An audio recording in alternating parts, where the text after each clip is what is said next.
동네 카페 창가에 세 분이 앉아 계십니다. 나이도 비슷하고 사신 세월도 크게 다르지 않은 분들이에요.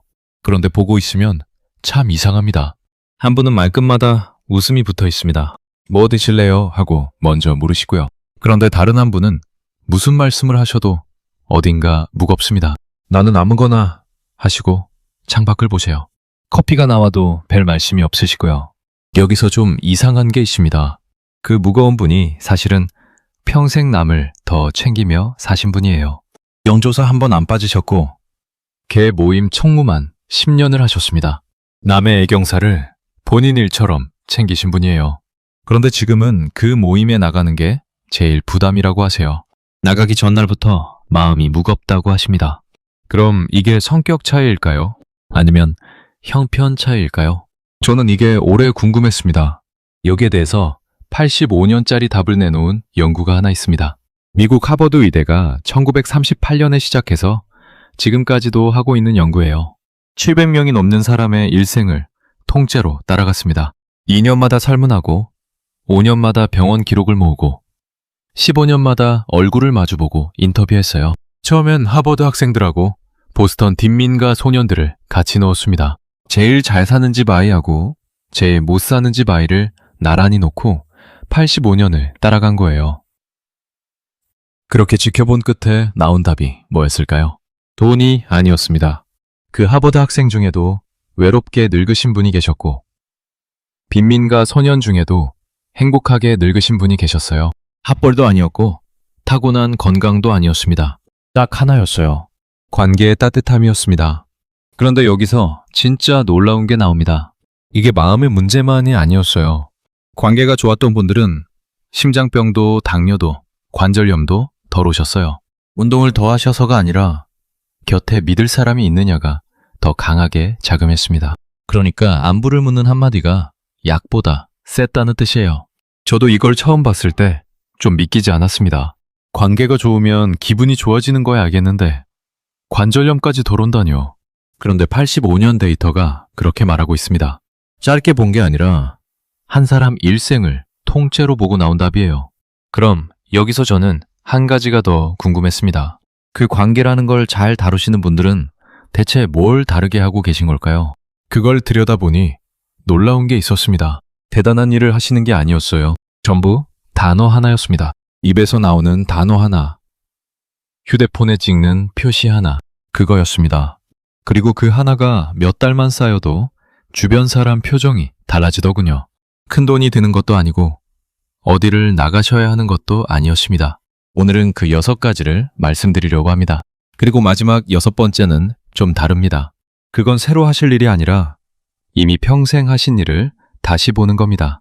그 이야기까지 꼭 들어주시면 좋겠습니다. 저는 그 대목을 정리하다가 마음이 좀 뭉클했거든요. 그 전에 네 분을 소개해 드릴게요. 첫 번째는 봉수련 어르신, 71살이십니다. 평생 살림만 하시다 48에 반찬 가게를 시작해서 65에 접으셨어요. 꼬박 17년을 하신 겁니다. 두 번째는 최분남 어르신, 68이세요. 동네에서 미용실을 30년째 하고 계십니다. 손님 대부분이 동네 어르신들이라 머리를 만지면서 온 동네 사정을 다 들으십니다. 세 번째는 하영주 어르신, 63이시고요. 아직 일을 하고 계십니다. 대학 간 아들이 하나 있으시고요. 마지막으로 진옥희 어르신, 70이세요. 남편분을 5년 전에 보내시고 혼자 사십니다. 자식은 둘인데 다 멀리 삽니다. 그 전에 미리 한 가지만 말씀드릴게요. 오늘 6가지가 나오는데 다 하실 필요는 없습니다. 하나만 고르셔도 돼요. 그리고 마지막 6번째는 오늘 저녁에 바로 하실 수 있는 겁니다. 보내는데 3초면 됩니다. 자, 그럼 첫 번째부터 시작하겠습니다. 첫 번째, 만나면 기운 빠지는 사람부터 조용히 정리하셨습니다. 잘 풀리시는 분들이 제일 먼저 하신 일이 사람을 늘리는 게 아니었어요. 줄이는 거였습니다. 미국 스탠퍼드대의 로라 카스텐슨 교수가 이걸 사회정서적 선택성이라고 불렀습니다. 말은 어려운데 뜻은 간단해요. 사람은 남은 시간이 무한하다고 느끼면 관계를 넓히고 유한하다고 느끼면 좁힙니다. 젊을 때는 무한하다고 느끼니까 넓히는 게 맞았어요. 그런데 이제는 다릅니다. 저는 이 대목이 참 위로가 됐습니다. 나이 들어 사람이 줄어드는 게 서글픈 일인 줄만 알았거든요. 우리는 사람이 줄면 큰일 난 줄 알잖아요. 그런데 나이 들어 인맥이 줄어드는 건 인생이 쪼그라드는 신호가 아니었어요. 남은 시간을 정말 따뜻한 사람한테만 쓰겠다는 선택입니다. 정리는 정이 없는 게 아니라 마음을 지키는 처방이었습니다. 봉수련 어르신 이야기를 하겠습니다. 이분은 동창회를 한번 다녀오시면 사흘을 가라앉으셨답니다. 하루도 아니고 사흘이요. 누가 자식 자랑을 하면 입으로는 잘 됐네 하고 받으시는데 집에 오는 길에 머리가 띵 하셨대요. 그날 저녁엔 반찬에 손도 안 가시고요. 우리 애는 아직 자리를 못 잡았는데 하는 생각이 자꾸 드셨던 겁니다. 그러면서도 다음 모임에는 또 나가셨어요. 안 나가면 빈말이 나올까 봐서요. 그러고는 또 사흘을 가라앉으셨고요. 그게 몇 년 반복됐습니다. 그러다 63 드시던 해에 크게 앓으셨습니다. 담낭 수술을 하셔서 열흘을 입원하셨어요. 수술받고 첫날 밤에 혼자 천장을 보고 계셨답니다. 그때 휴대폰을 열어서 저장된 이름을 천천히 내려보셨대요. 누구한테 전화해서 좀 와달라고 할까 하고요. 200개 가까운 이름이 있었는데 이 밤에 걸 수 있는 사람이 3명이더랍니다. 나머지는 다 걸 수 없는 이유가 있었어요. 이 사람은 며느리 눈치가 보일 테고 저 사람은 요즘 몸이 안 좋다고 했고 저 사람은 손주를 봐준다고 했고요. 처음엔 그게 서운하셨대요. 그런데 며칠 누워 계시다 보니 생각이 바뀌더랍니다. 이 3명은 확실하구나. 그리고 이 3명한테 내가 제대로 못했구나. 200명한테 조금씩 쓰느라 이 3명한테 쓸 시간이 없었구나. 태어나시고 나서 봉수련 어르신이 하신 게 있습니다. 아주 간단한 거였어요.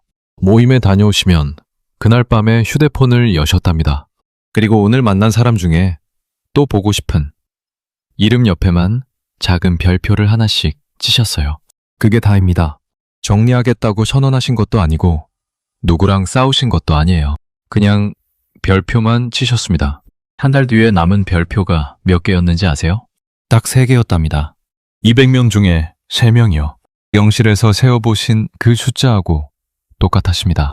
그때부터 별표 없는 모임에 한두 번씩 안 나가기 시작하셨어요. 무슨 선언을 하신 것도 아니고요. 그냥 그날 사정이 있다고 하시고 안 나가셨습니다. 그러니까 자연스럽게 정리가 되더랍니다. 아무도 왜 안 나오냐고 안 물어보시더래요. 그게 좀 서운하면서도 편하셨답니다. 1년 사이에 5개 모임이 2개로 줄었습니다. 아무하고도 안 싸우셨고요. 그런데 이상한 일이 생겼습니다. 약속 횟수는 절반으로 줄었는데 만남이 더 길어지고 웃음이 더 깊어지더랍니다. 예전에는 2시간 앉아 있어도 겉도는 얘기만 했는데 이제는 진짜 사는 얘기를 하신답니다. 예전에는 5 모임을 다니느라 한 사람당 1년에 2-3번 뵈었는데 지금은 그 3분을 한 달에 2번씩 뵈세요. 만나서 뭘 하시냐고 여쭤보니 별거 안 하신답니다. 커피 마시고 시장 같이 보고 반찬 나누고요. 그런데 그게 그렇게 좋으시답니다. 5 모임 다니실 때보다 훨씬요. 봉수련 어르신이 이런 말씀을 하셨습니다. 내가 정 없는 사람이 된 게 아니구나. 마음을 쓸 자리를 고르고 있었던 거구나. 저는 이 말씀이 참 좋았습니다. 줄이는 게 잃는 게 아니라 고르는 거였다는 말이요. 우리는 줄이면 지는 줄 알잖아요. 그런데 고르는 건 아무나 못합니다. 뭐가 중요한지 아셔야 고르거든요. 그러니 오늘 가져가실 답은 이겁니다. 이번 주에 모임 다녀오시면 그날 밤에 휴대폰은 여세요. 그리고 또 보고 싶은 사람 이름 옆에만 별표를 하나씩 치십시오. 한 달 뒤에 별표 없는 모임부터 가지치기를 시작하시면 됩니다. 별표는 정이 깊은지를 표시하는 게 아닙니다. 내 마음을 어디에 둘지를 표시하는 것뿐이에요. 그리고 아무한테도 안 보여주셔도 됩니다. 내 휴대폰 안에서만 아는 겁니다. 그런데 여기서 중요한 게 있습니다. 사람을 정리해도 입에서 나오는 단어 하나가 안 바뀌면 남은 사람마저 멀어집니다. 3명으로 줄이셨는데 그 3명한테도 같은 말투를 쓰시면 그 3명도 떠납니다. 그러니까 정리는 시작이고 진짜는 그 다음이에요. 2번째, 입에 붙은 단어 하나를 바꾸셨습니다. 뇌과학에 단순한 원칙이 하나 있습니다. 자주 쓰는 단어가 머릿속에 길을 냅니다. 같은 단어를 1년만 입에 굴리면 그 단어가 우리 표정과 선택을 바꿉니다. 그리고 마주 앉은 사람의 마음까지 바꿔놓아요. 말이 생각을 따라가는 게 아니라 생각이 말을 따라가더라는 겁니다. 최분남 어르신 이야기입니다. 미용실을 30년 하셨어요. 이분이 예전에 어떠셨냐면요. 손님이 딸이 너무 멀리 시집을 가버렸다고 한숨을 쉬시면 가위를 멈추고 이러셨답니다. 아유, 큰일이네. 그러면 거울 너머로 손님 어깨가 한 번 더 내려앉더랍니다. 최분남 어르신은 거울로 그걸 다 보셨어요. 미용실은 앞에 거울이 있으니까요. 미로한다고 하신 말씀인데 오히려 무게를 더해드린 거예요. 큰일이라고 확인시켜드린 셈이니까요. 어느 날부터 최분남 어르신이 한 단어만 바꾸셨습니다. 그래도 잘 가서 산다는 거잖아요. 이 한마디로요. 손님이 어떻게 반응하셨는지 아세요? 거울 너머로 웃으시더랍니다. 그러네요 하시면서요. 그러고는 딸 얘기를 더 하시더랍니다. 이번엔 좋은 얘기로만요. 6달 뒤에 단골이 2배가 됐답니다. 가위 솜씨가 늘어서가 아니었어요. 입에서 떨어지지 않던 그 한마디가 사실은 손님이 아니라 최분남 어르신 자신을 깎고 있었던 겁니다. 여기서 하나 더 말씀드리고 싶은 게 있어요. 우리가 입에 달고 사는 말 중에 죽겠네가 있습니다. 더워 죽겠네, 힘들어 죽겠네, 아파 죽겠네. 이게 하루에 몇 번인지 아세요? 세어보시면 놀라실 겁니다.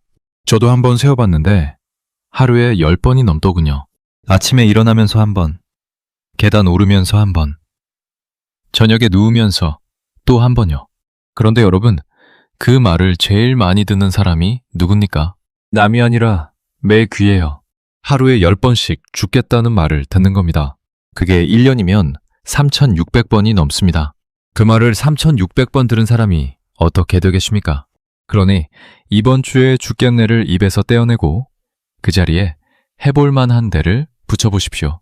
1년 뒤에 표정이 달라집니다. 최분남 어르신이 그러셨듯이요. 그리고 입에서 나오는 단어 중에 또 하나 조심하실 게 있어요. 비교하는 한마디입니다. 모임에 나가셨는데 친구가 손주가 영재원에 붙었다고 하시면 입에서 자동으로 한 줄이 떠오르는 분이 계실 겁니다. 그래봤자 너희 집 사위는 작년에 그 일 있었잖아. 그 한마디가 떨어지자마자 모임 분위기가 가라앉습니다.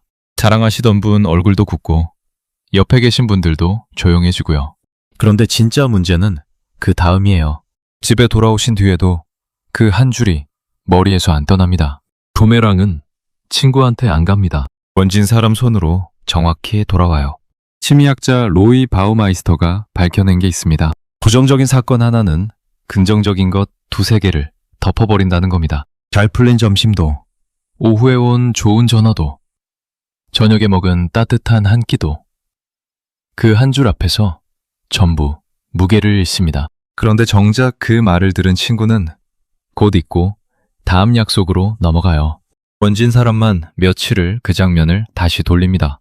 그때 내가 왜 그랬을까 하면서요. 그리고 다음 모임에 나가기가 어색해집니다. 최분남 어르신도 예전에 그러셨답니다. 친구가 손주 자랑을 시작하면 속에서 다른 셈이 돌았대요. 우리 아들은 결혼도 아직인데. 그 말이 입 밖으로 나가려던 최분남 어르신이 한 단어로 길을 자르셨습니다. 아, 그래. 비교하는 대신 짧게 받아주는 한마디였어요. 한 달이 지났을 때 그 친구가 먼저 전화를 걸어서 이러더랍니다. 너 요즘 표정이 좋아졌더라. 무슨 좋은 일 있냐고요? 그런데 좋은 일이 생긴 게 아니었습니다. 한마디를 안 하신 것 뿐이었어요. 그러니 친구의 자랑이 시작되면 비교하는 한마디 대신 아, 그래. 이 한 단어로 멈추십시오. 그 한 단어가 친구를 지키는 게 아니라 여러분 하루를 지킵니다. 그리고 이상하게도 비교를 안 하면 부러운 마음도 줄어듭니다. 입으로 안 꺼내면 마음에서도 옅어지더군요. 3번째, 가장 가까운 사람하고 거리를 두셨습니다. 지금까지는 멀리 있는 사람 이야기였는데 이번엔 반대입니다. 제일 가까운 사이일수록 거리를 둬야 잘 풀리는 관계가 있어요. 자녀와의 카톡방입니다. 하영주 어르신은 63이십니다. 대학 간 아들이 하나 있으신데 그 아이 카톡방 알림이 울리면 일하시다가도 1초 안에 화면을 여셨답니다.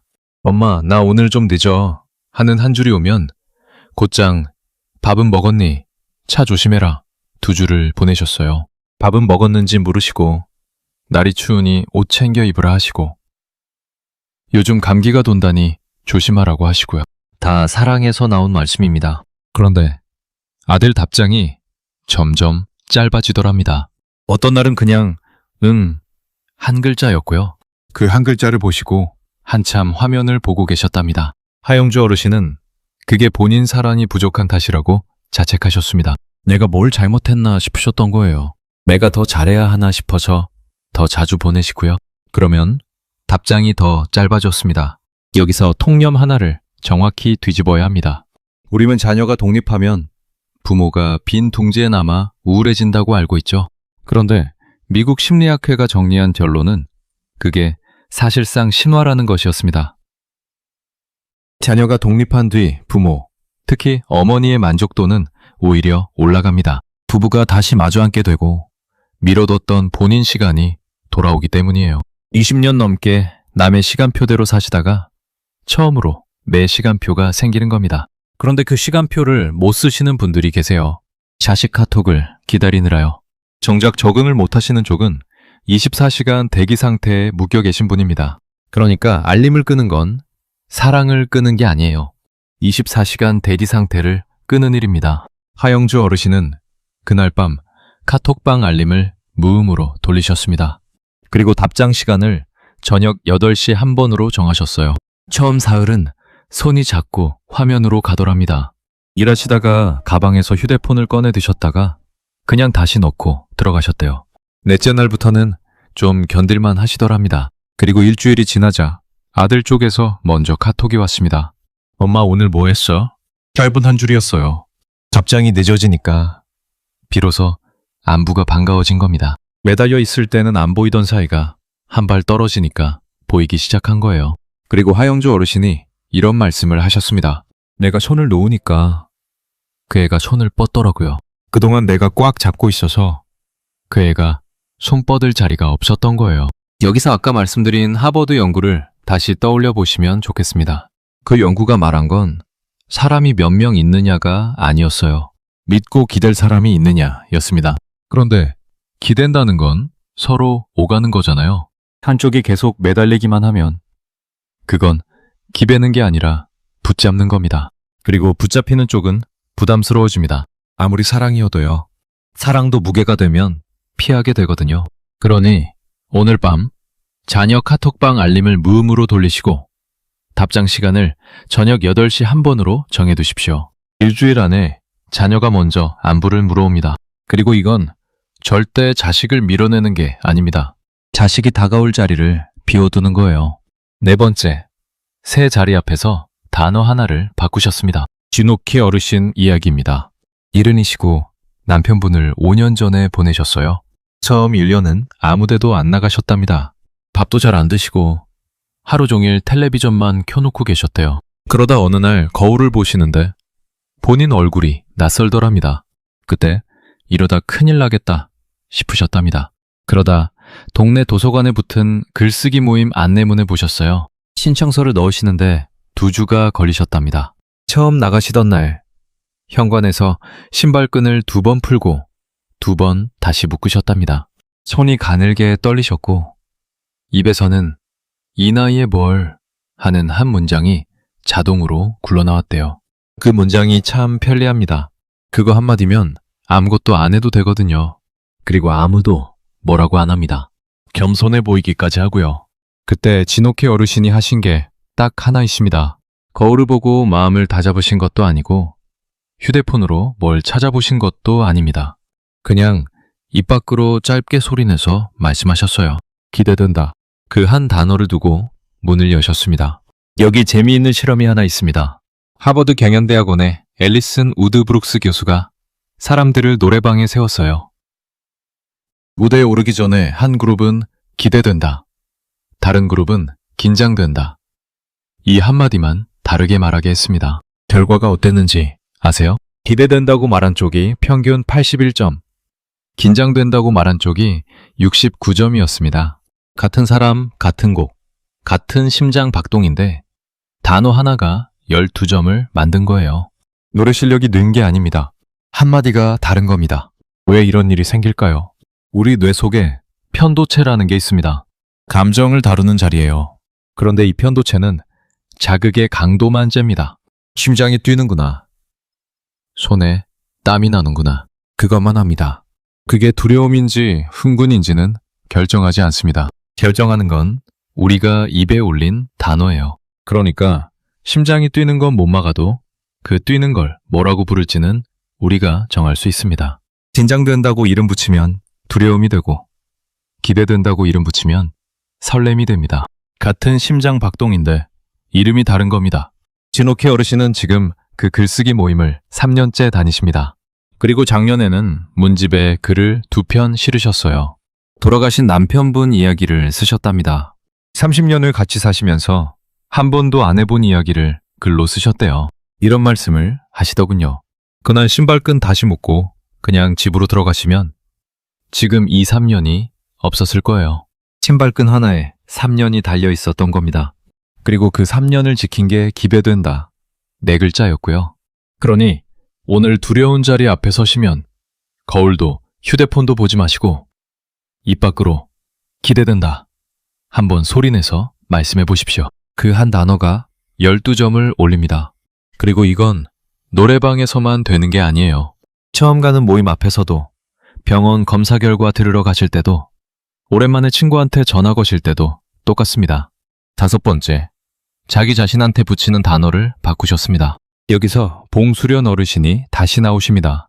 이분이 50대에 어떠셨냐면요. 야근 실수 한 번에 1시간을 자책하셨답니다. 약속 시간에 5분 늦으신 날, 나는 왜 이 모양일까 하는 생각이 머릿속에서 1시간을 돌았대요. 만찬 가게를 하실 때는 손님 주문을 하나 잘못 받으시면 그날 밤에 잠을 못 주무셨답니다. 손님은 벌써 잊었을 텐데요. 그러니까 그 손님보다 봉수련 어르신이 훨씬 더 오래 그 일을 붙잡고 계셨던 겁니다. 그런데 어느 날 종이를 한 장 꺼내셨답니다. 그리고 이렇게 적어보셨어요. 같은 일을 친한 친구가 했다면 나는 뭐라고 말해줄까? 적힌 건 한 줄이었어요. 괜찮아. 그 정도면 충분히 잘했어. 이 한 줄이요. 그리고 그 문장을 소리내서 자기 자신한테 들려주셨습니다. 처음엔 그 문장을 소리내서 말하는 게 어색하셨답니다. 무슨 혼잣말하는 사람 같으셨대요. 그런데 한 달 뒤에 봉수련 어르신 입에서 죽겠네가 사라졌답니다. 이건 그냥 마음먹기가 아닙니다. 텍사스대 오스틴의 크리스틴 네프 교수가 오래 연구해 온 분야예요. 자기자비라고 부르는 겁니다. 자기자비가 높은 분들은 우울과 불안과 자기 비난 수치가 낮았고 감정을 다루는 힘과 다른 사람에 대한 공감이 높았습니다. 재미있는 건 남한테 공감을 잘하는 것도 나한테 자비로운 사람이더라는 겁니다. 나한테 가혹한 사람은 남한테도 가혹해지거든요. 그리고 네프 교수가 말한 방법이 봉수련 어르신이 하신 그거였습니다. 좋은 친구가 어려운 상황에 있다고 생각하고 그 친구한테 해주고 싶은 말을 나 자신한테 해주는 것이요. 배우신 것도 아닌데 그렇게 하신 겁니다. 여기서 오해하지 마셔야 할 게 있습니다. 자기 자비는 긍정적인 척 하는 게 아니에요. 잘못을 덮는 것도 아니고 나한테 무르게 구는 것도 아닙니다.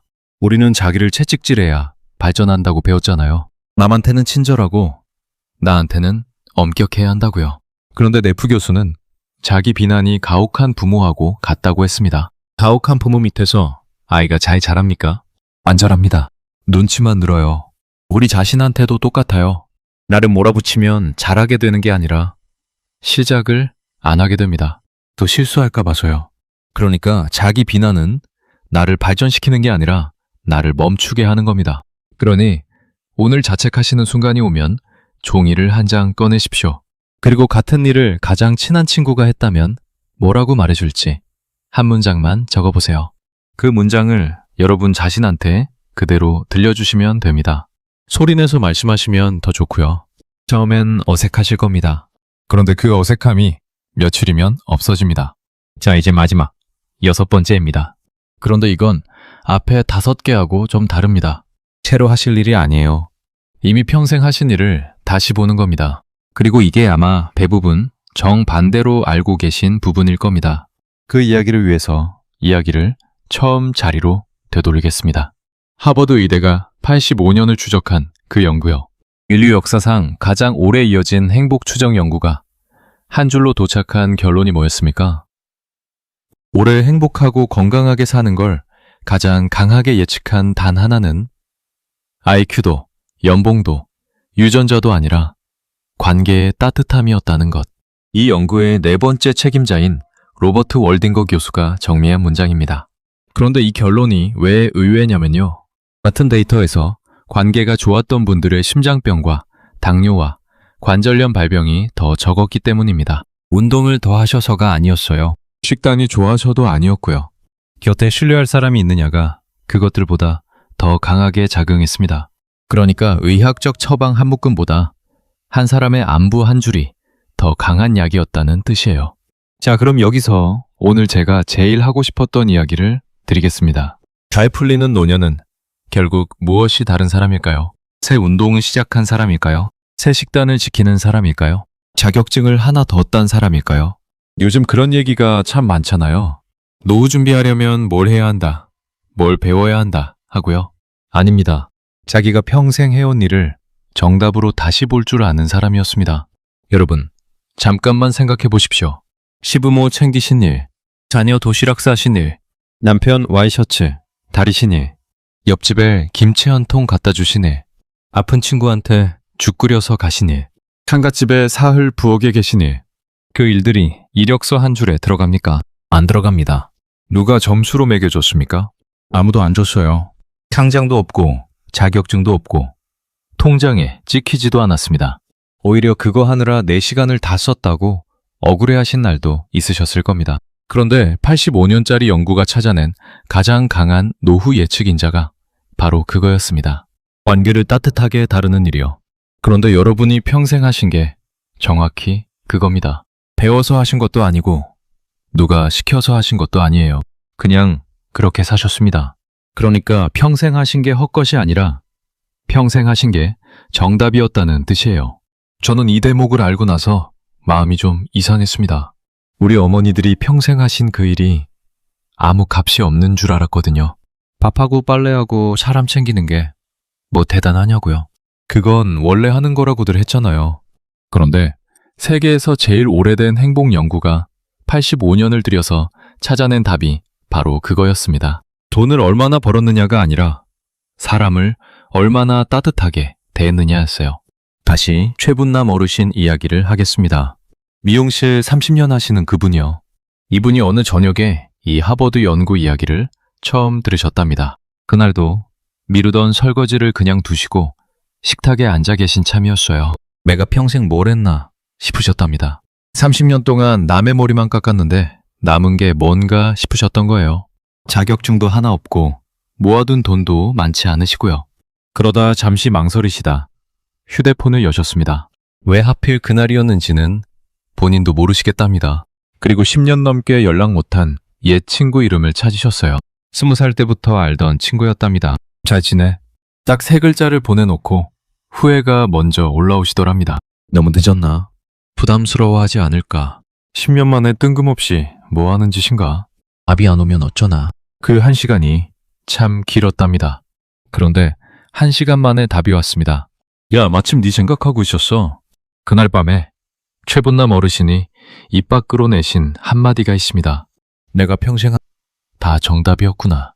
나는 아무것도 안 한 줄 알았는데. 여러분, 저는 이 말씀에 한참 아무 말도 못했습니다. 30년 미용실 하신 게 아무것도 아닌 게 아니었거든요. 10년을 연락 안 하고 지낸 사이인데 상대도 생각하고 있었던 거예요. 그러니까 끊어진 게 아니었습니다. 서로 먼저 걸기가 어색했을 뿐이었어요. 10년 동안 두 사람이 서로를 생각하면서 아무도 안 건 겁니다. 저는 이게 참 아깝습니다. 우리가 이렇게 놓치고 있는 관계가 몇 개나 될까요? 지금 이 순간에도 서로 생각만 하고 있는 사이가요. 그리고 그 10년을 깬 게 대단한 말이 아니었습니다.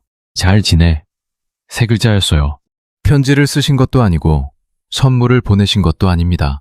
그러니 오늘 저녁에 딱 하나만 해보시면 어떨까요? 정말 딱 하나입니다. 오랫동안 연락 못한 사람 한 명한테 잘 지내. 이 한 줄만 보내십시오.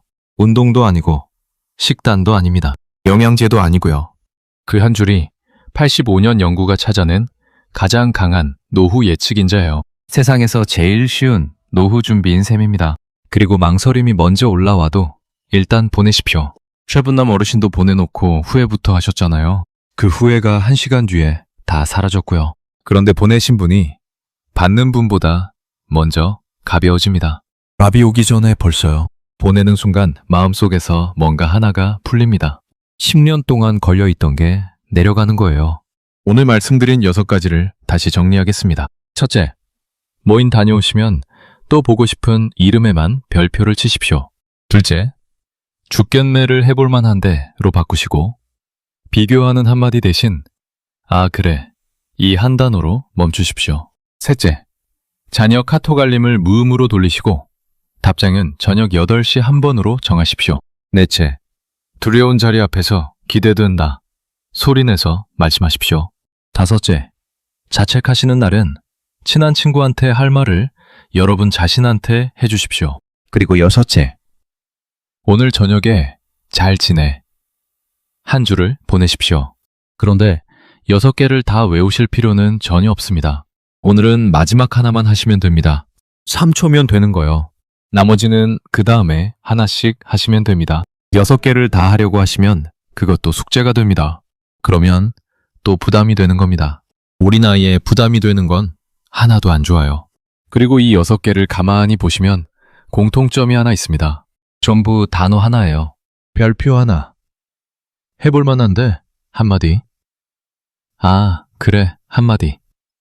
기대된다 한마디. 괜찮아 한마디. 그리고 잘 지내 3글자요. 대단한 결심이 필요한 게 하나도 없습니다. 돈도 안 들고 시간도 안 듭니다. 어디 나가실 필요도 없고요. 그런데 이 단어 하나가 1년 쌓이면 표정이 바뀌고 10년 쌓이면 노년이 바뀝니다. 우리는 늘 큰 걸 바꾸려고 했잖아요. 이사를 가거나 운동을 시작하거나 뭘 배우거나요. 그런데 그건 며칠 못 갑니다. 단어 하나는 오늘부터 바로 되고요. 여기까지 살아오시느라 정말 고생 많으셨습니다. 우리 세대는 나를 위해서 뭘 해본 적이 없는 세대입니다.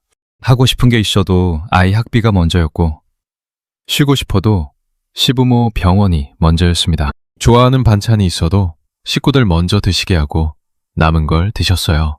그리고 그렇게 사시면서도 속으로는 이게 맞나 싶으셨을 겁니다. 남들은 자격증도 따고 여행도 다니는데 나는 뭘 했나 싶으셨겠죠. 특히 명절에 사람들 모이면 더 그러셨을 거예요. 다들 뭘 이뤘다는 얘기를 하는데 나는 할 말이 없으니까요. 그런데 이제는 그런 생각 안 하셔도 됩니다. 여러분이 하신 게 맞았어요. 85년 연구가 그걸 증명했습니다. 시부모 챙기고 자식 도시락 싸고 이웃 안부 물으신 그 세월이 헛것이 아니라 세상에서 가장 확실한 노후 준비였던 겁니다. 그리고 그건 지금도 늦지 않았어요. 지금도 계속하고 계시니까요. 그리고 그 실력은 지금도 여러분 안에 그대로 있습니다. 그건 나이 든다고 없어지는 게 아니에요.